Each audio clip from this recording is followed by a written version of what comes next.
beloved chosen one. Tonight is not ordinary, and deep in your spirit you can already feel that something has shifted. This is not a random hour, and you are not listening by accident. Heaven has positioned you here because your season of being overlooked is coming to an end. For so long, you have watched others rise while you remained hidden, praying in silence, carrying burdens nobody fully understood, fighting battles you could not explain, and enduring delays that made you question whether your name had been forgotten. But the truth is that you were never forgotten. You were being prepared. What looked like denial was often divine protection. What looked like waiting was often holy construction. God was building the kind of strength in you that could carry weight, influence, responsibility, and abundance without collapsing under it. You are among the few who had to be tested in private before being trusted in public. That is why your road has felt heavier than the road of many around you. You were not chosen for a shallow assignment. You were marked for something greater, and greater callings always pass through deeper fire. Every betrayal taught you discernment. Every closed door taught you dependence on God. Every lonely night taught you how to hear His voice when there was no applause, no audience, and no visible reward. You learned how to stand when comfort was removed. You learned how to believe when evidence was absent. You learned how to keep your heart alive when disappointment tried to harden it. And now, because of that hidden refining, you are entering a moment that many will not understand. Some people will call it luck, others will call it sudden, but heaven calls it appointed. The release that is coming into your life is not just about money. Even if provision will be part of the testimony, it is about restoration, transfer, visibility, influence, and the public proof that God keeps His word over those who remain faithful through dark seasons. The word of God declares in the book of Psalm, chapter 75, verse 7, "But God is the judge, He putteth down one, and setteth up another." Hold on to that with all your strength tonight. The same God who allowed your hidden season is the God who now commands your rising. He knows when to conceal, and He knows when to reveal. He knows when to test, and He knows when to reward. This is why you must not shrink back now. Lift your head, guard your spirit, expect divine movement. And if this message bears witness in your soul, like this video, share it with someone who needs confirmation, subscribe for more, and at the end, type 111 in the comments as your sign that you are ready for God's appointed elevation. You did not arrive at this moment by accident, and the pain you carried was never meaningless. What nearly crushed you became the place where God revealed what was unshakable within you. While others were seeking quick recognition, you were being trained in endurance. While others wanted the spotlight without the process, you were learning how to remain faithful in rooms where nobody applauded, in seasons where nothing moved quickly, and in nights when the only thing keeping you standing was the whisper of God. That hidden process is what qualified you. Heaven was not ignoring you. Heaven was enlarging your capacity. This is why your path has felt heavier than the paths of many around you. You lost people you thought would walk with you forever. You watched doors close that seemed perfect. You faced delays that attacked your confidence and made you question whether your prayers were being heard. But even then, God was doing a deeper work. He was removing the need for constant approval. He was teaching you how to trust Him without signs, how to obey Him without guarantees, and how to keep your heart pure when disappointment tried to turn you cold. That kind of shaping is costly, but it produces a vessel that can carry real abundance without being destroyed by it. As was spoken in the sacred texts of old in the book of Zechariah, chapter 4, verse 10. Do not despise these small beginnings, for the Lord rejoices to see the work begin. That word reaches directly into your story. The small beginnings were not a sign of insignificance. They were proof that God was laying a foundation that could endure weight. The moments that seemed too little, too slow, too hidden, were all part of your preparation. Every private sacrifice mattered. Every unseen act of faithfulness mattered. Every prayer spoken through tears mattered. Heaven recorded what people overlooked. And now the very places that once looked unimpressive will become evidence that God builds differently from the world. He starts deep before he rises high. The blessing being prepared for you is not only about finances, though provision will surely be part of it. It is also about reach, stewardship, impact, and the ability to become a channel instead of a container. That is why this message is calling you higher in your spirit. Receive it with reverence. And if this word is strengthening you and you feel led to honor what is pouring into your life, you can support this channel through a donation as a quiet act of agreement, gratitude, and faith. Sometimes the seed you release becomes part of the soil God uses to confirm what He is growing in you. Stay alert, because your hidden qualification is becoming visible before your eyes. Now you stand before a decision that is more dangerous than it appears. This is not merely a moment about opportunity. It is a moment about response. The blessing prepared for you can be delayed if you keep entertaining the voices that were never sent by God.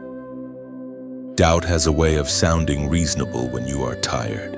Fear has a way of sounding wise when you have been disappointed too many times. Delay has a way of disguising itself as caution when heaven is actually calling you to move. That is why this hour matters so deeply. The enemy does not always attack through destruction. Sometimes he attacks through hesitation. Sometimes he whispers that you need one more sign, one more confirmation, one more perfect condition before you obey. But the truth is that prolonged hesitation can cause you to miss the very door you prayed for. You have already spent enough time questioning what God has made clear in your spirit. You have already wrestled through enough nights of uncertainty. This is the hour to recognize the pattern. Every time elevation gets close, resistance becomes louder. Every time breakthrough approaches, confusion tries to sit on your mind like a heavy cloud. Every time God begins to shift you forward, old wounds try to speak as though they still have authority over your future. But they do not. Your past pain is not your prophet. Your previous losses are not your Lord. God alone decides the appointed time of your rising.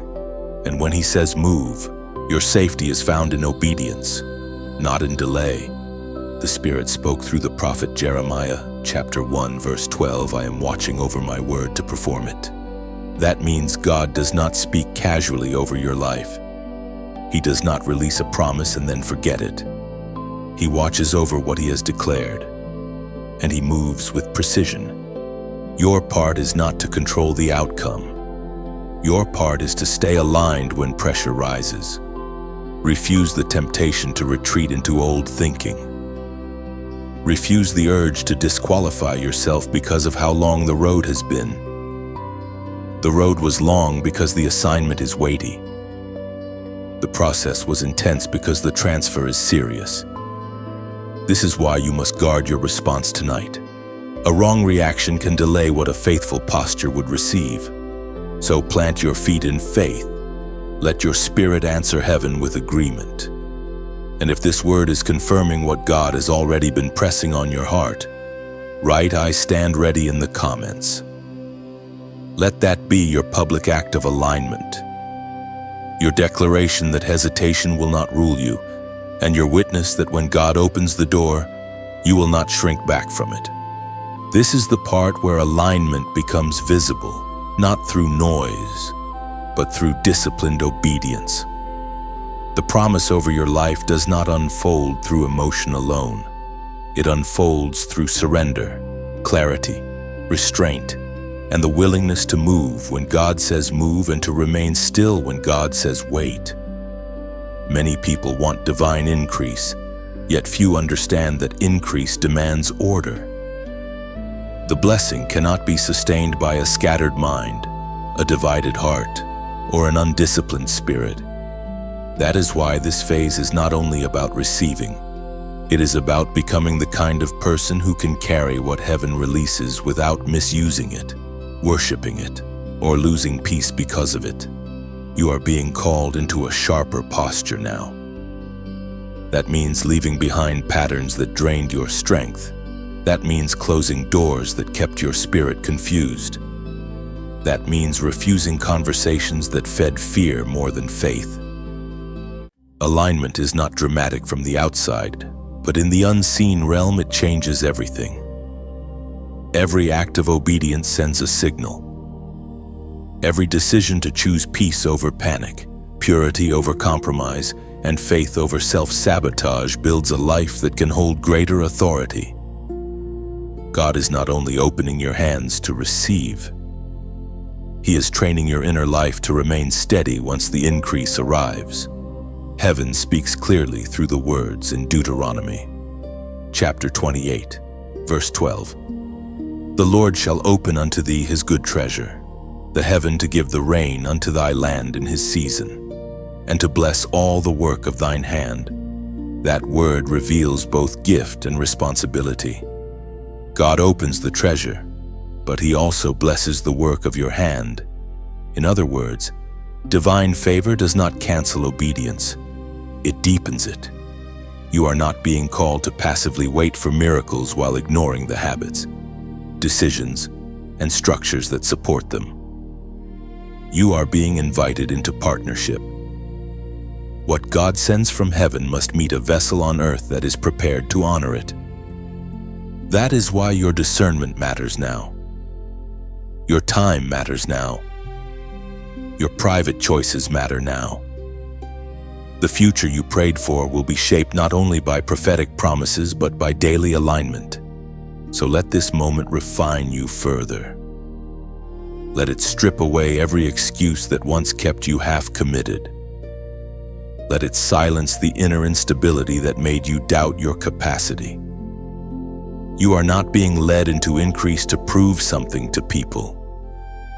You are being led into increase so that what God places in your life can flow with purpose, wisdom, and holy order.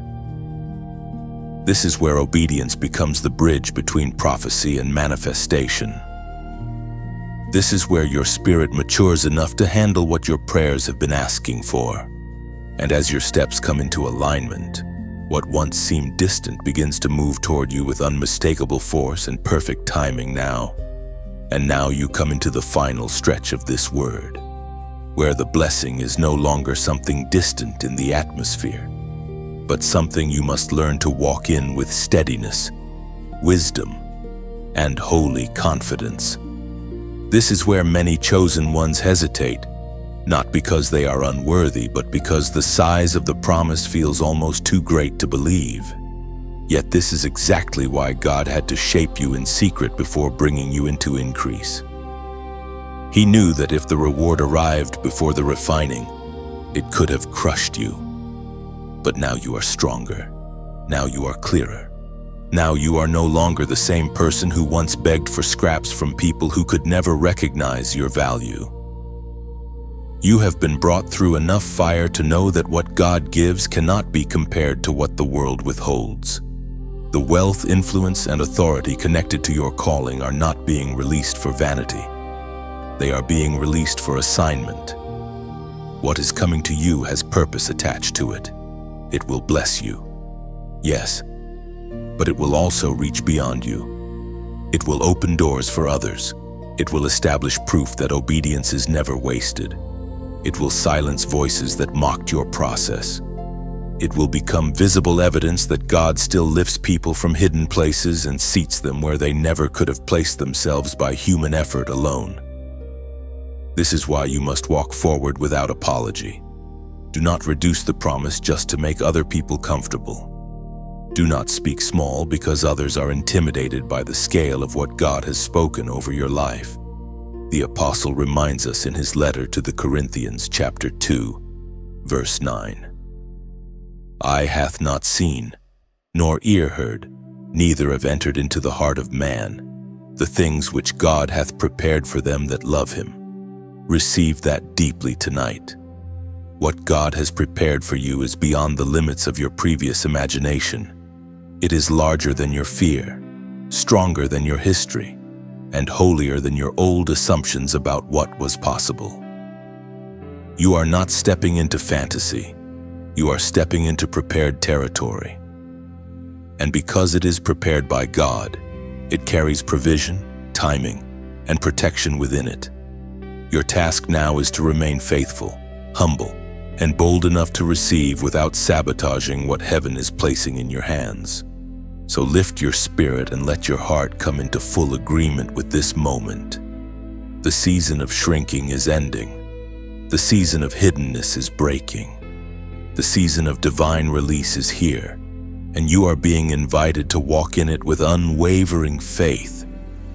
If you receive this word over your life tonight, type 818 in the comments as your number of agreement, your sign of expectancy, and your declaration that you are ready to carry what God has prepared for you.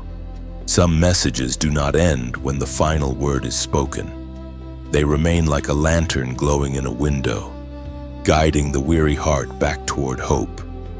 If this message has touched your spirit, let it travel a little farther through you. When you like this message, it is like sheltering a small flame from the wind so it can keep burning. When you share it, it becomes like a river carrying life into places your own feet may never reach. When you comment, even with a few simple words, it is like leaving a stone on a sacred path to show that this moment mattered. When you subscribe, it is like choosing to stay near a well where your soul can drink again. And if you feel led to donate, it is like pouring oil into a lamp so its light can continue reaching those still walking through the dark.